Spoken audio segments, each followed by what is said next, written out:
The ability to observe without evaluating is the highest form of intelligence.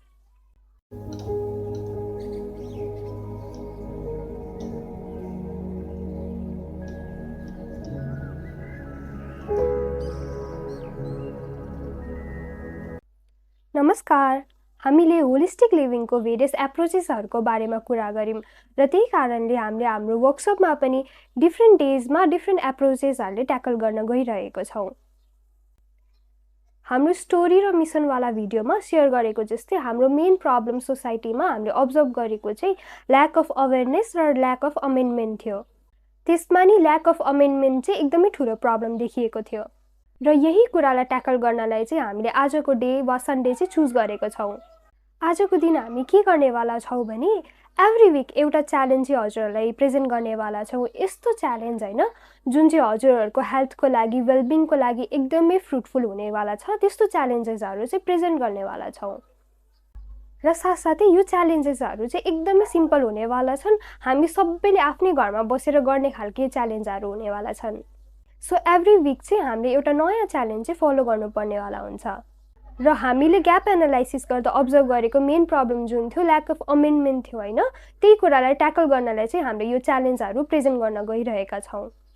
र यो विकली च्यालेन्जको first challenge चाहिँ के हो भन्दाखेरि आजदेखि अर्को सन्डेसम्म हजुरहरूले चाहिँ एभ्री डे आफ्नो डेलाई ट्र्याक गर्नु पर्यो र त्यो ट्र्याक गरेको कुरा चाहिँ आफ्नो जर्नलमा, एक्सेलमा, वर्डमा जहाँ भए पनि जर्नल चाहिँ गर्नु पर्यो। यो गर्न एकदमै सजिलो छ। हजुरहरूले एउटा कलम बनाउनुपर्छ जहाँ चाहिँ टाइम हुन्छ होइन, वा त्यहाँ चाहिँ हजुरहरूले टाइम फ्रेम लेख्नुपर्ने हुन्छ र अर्को कलममा चाहिँ जुन एक्टिभिटी गर्नुभयो, जुन ठाउँमा हजुरहरूले आफ्नो टाइम र एनर्जी इन्भेस्ट गर्नुभएको छ त्यो एक्टिभिटी चाहिँ लेख्नुपर्ने हुन्छ। बिहान उठेदेखिको राति सुत्नुभन्दा अगाडिसम्म हजुरहरूले जुनै पनि एक्टिभिटिजहरू गर्नुभएको छ, जुनै पनि कुराहरू कन्ज्युम गर्नुभएको छ, इभन हजुरहरूले फोन चलाइराख्नु भएको छ, ल्यापटप चलाइराख्नु भएको छ भने एक्ज्याक्टली कुन एप चलाइराख्नु भएको छ, हजुरहरूले के चाहिँ हेर्नुभयो होइन, त्यो जति धेरै प्रिसिजनमा लेख्न सक्यो होइन, जति धेरै एकुरेट वेमा लेख्न सक्यो त्यति धेरै हजुरलाई यसको आउटकम निकाल्न चाहिँ सजिलो हुन्छ। यो हाम्रो फर्स्ट च्यालेन्ज एकदमै सिम्पल देखिए तापनि यसको एडभान्टेज चाहिँ एकदमै धेरै छ, यसको आउटकम चाहिँ एकदमै धेरै निकाल्न सकिन्छ। हामीले टाइम म्यानेजमेन्टहरूको कुरा एकदमै सुनेको छौँ होला, इभन कतिवटा भिडियोजहरू हेरेको छौँ होला कसरी आफ्नो टाइमलाई म्यानेज गर्ने भनेर होइन। यही एक्टिभिटी वा यही च्यालेन्जको आधारमा चाहिँ हामीले टाइम म्यानेजमेन्टको कुराहरूलाई पनि डिस्कस गर्नेवाला छौँ। साथसाथै टाइम नभएर मेन हाम्रो म्यानेज गर्नुपर्ने कुरा भनेको एनर्जी हो, त्यो एनर्जी म्यानेजमेन्टको कुराहरू पनि डिस्कस गर्नेवाला छौँ। तर एनर्जी म्यानेजमेन्ट वा टाइम म्यानेजमेन्टको कुरा गर्नुभन्दा अगाडि चाहिँ हजुरहरूले यो च्यालेन्ज चाहिँ एकदमै मजाले गरेको हुनुपर्छ। हजुरले जति मजाले यो च्यालेन्ज गर्नुहुन्छ त्यही अनुसारको हजुरको आउटकम पनि पछि टाइम म्यानेजमेन्टको कुराहरू बुझ्दाखेरि हजुरहरूले त्यही अनुसारको आउटकम पनि निकाल्न सक्नुहुन्छ।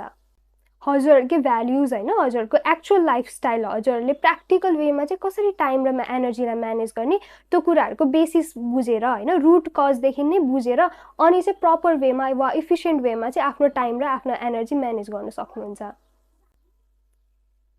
र त्यो सबै गर्नुको फर्स्ट स्टेप के हो भन्दाखेरि आफ्नो डेलाई यो विकसम्म चाहिँ हजुरले ट्र्याक गर्नु पर्यो। यो एकदमै धेरै सिम्पल च्यालेन्ज हो, यसमा केही पनि कुरा लाग्दैन, हामीले गरेकै कुरालाई लेख्ने मात्रै हो, कुनै कुरा चेन्ज गर्नु पर्दैन, कुनै कुरा इभ्यालुएट गर्नु पर्दैन, कुनै कुरा यो त नगरौँ होला, यो त म नर्मल टाइममा गर्थेँ, आज म लेखिरहेछु, जर्नल गरिरहेछु, आज चाहिँ म राम्रो राम्रो कुरा मात्रै गर्छु भनेर चेन्ज गरिराख्नु पर्दैन। हजुरले नर्मल आफ्नो डेमा एक्ज्याक्टली जे गर्नुहुन्छ त्यही गर्ने हो, त्यो कुरालाई चाहिँ खाली लेख्ने मात्रै हो। एक्ज्याक्टली यो टाइमदेखि यो टाइमसम्म एक्ज्याक्टली के गरेँ त्यो चाहिँ मैले लेख्ने हो, त्यति मात्रै डिफ्रेन्स हुन्छ।